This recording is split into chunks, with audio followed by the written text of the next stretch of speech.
Are you guys worried about the federal health care reform program in terms of the consequences to the state? I mean, it doesn't seem to be going anywhere in Washington, D.C., but is that a kind of something you have to keep your eye on? Well, yeah, definitely we have to keep our eye on it. And, you know, speaking for me personally, you know, I like to see things that would move towards universal access and keeping costs down and, you know, making sure that individuals can, you know, still make their own decisions regarding healthcare. So, you know, we're definitely keeping an eye, you know, on what the federal government's doing. Yeah, everybody is on healthcare Well, reform because it's so messy. You know, everybody thinks that it's just the healthcare reform bill, but you know, if you look at you know, the federal job creation program that was passed, you know, when President Obama basically came into office, I mean, there were three areas that you know, that bill dealt with. One was you know, some tax cuts. Another was basically infrastructure type investments, and the third area was, you know, funding that came down to the states, so the states weren't left with a massive budget hole, and you know, we were able to keep, you know, continue to have access to health care, and we, you know, wouldn't have to lay off teachers. So, you know, there was a component of that federal jobs creation bill that you know, was very important to states, and you know, kept access, you know, through the Medicaid program for people to have access to.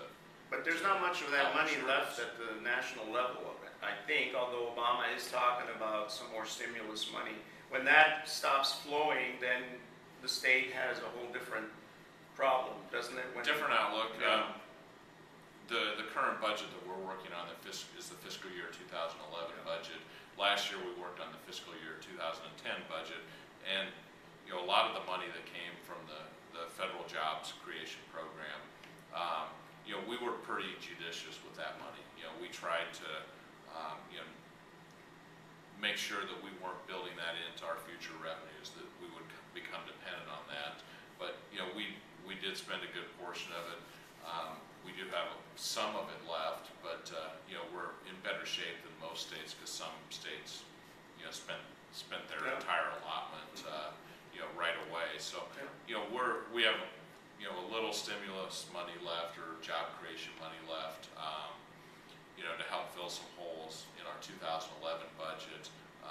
You know, the governor proposed taking a little bit of money out of our cash reserves, spending those down to, you know, help ensure that we had adequate funding for K through 12. And you're not working for the people of your district in the state of Iowa. What is your profession again? Oh, God, I'm an accountant. Yeah, so you're CPA, I knew that. guy. And because of that, and I think you chair the Ways and Means Committee That's in correct. the House. Does that help a lot to kind of be a numbers person when you have to deal with budgets and money and things like that? Well, I mean, I think it gives me familiarity having looked at a tax return before. You know, I don't know if every legislator prepares their own return or looks at those types of issues very often. But I mean, I think it gives you a little bit of perspective in that, you know, if we're going to make changes to the code or deductions or credits, you kind of know how that impacts a return and ultimately impacts, you know, what people have to contribute to the state. Yeah, I think a lot of people forget that legislators also have a real life, or a different life, and that sometimes what they do there is really helpful to them when they deal with public policy. Right, and you know, like the state of Iowa, I mean, we're definitely not a full-time legislature. It's not full-time pay. You know, basically, we're in Des Moines, you know, between 3 and 4 months out of the year, from January to April, and then the other 8 months, you know, we're listening to constituents, and you know, a lot of times, if it's an even-numbered year in the House, you know, most legislators are campaigning and talking to constituents. So there is a lot of the job outside of that 4-month period. And that's what keeps you honest, is that you're back in your district looking at what people are feeling and needing. Right, I mean, a legislator, it's not, or someone that serves in the General Assembly, it's not like we're off in Washington, D.C., where we're only back short periods of time and, you know, have limited windows to meet with constituents. You know, we're generally back in our districts most of the time, except for, you know, that period of 3 or 4 months. And, you know, most legislators, their home phone numbers are in the telephone book, so, or someone could even knock on their door. I mean, that's happened a few times. Pretty predictions on when the Iowa economy will start turning around again? Is that a subject of discussion in the State House? I guess as we evaluate the economy, we're always hopeful. I saw the governor was in Waterloo the other day, and he indicated that 8 of the major metrics for the state were all pointing positive for the first time in the last 24 months. So we're hopeful on that.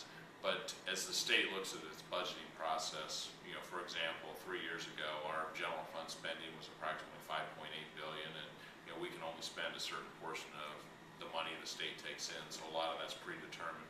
If you look at this budget we're going to pass, we're in the neighborhood of $5.2 billion. So general fund spending is down, over 10%. So, I'm hopeful there'll be growth, in addition to what we're anticipating. But we're probably not going to see, an enormously robust year.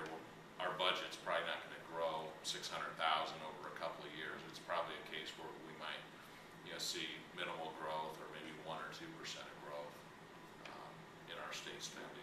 So Right. we're hopeful.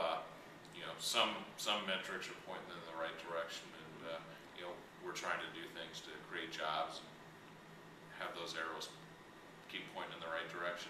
But don't believe everything the economists tell you. Right.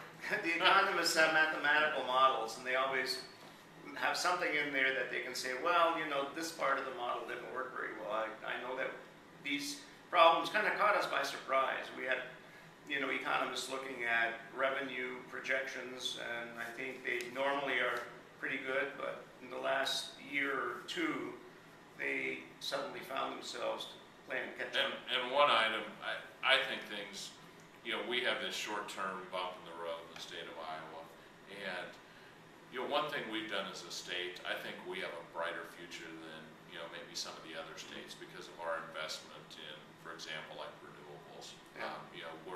We're one of the highest production wind states in the country, and we made investments in renewable energy, ethanol, and not every state has made that type of investment or has access to those types of natural resources. So it is a tough bump in the road, but I think the state of Iowa has made some investments that the state may head towards more promising times after we get over this bump in the road. Our viewers and readers are always happy if somebody can give them a little bit of good news nowadays. Right. And so this is great, a little optimism there. So Paul Shomshore, thanks a lot. All right, It's thank great you. talking to Thank you. Yeah, nice. Good opportunity to talk with the public. Great. Thanks.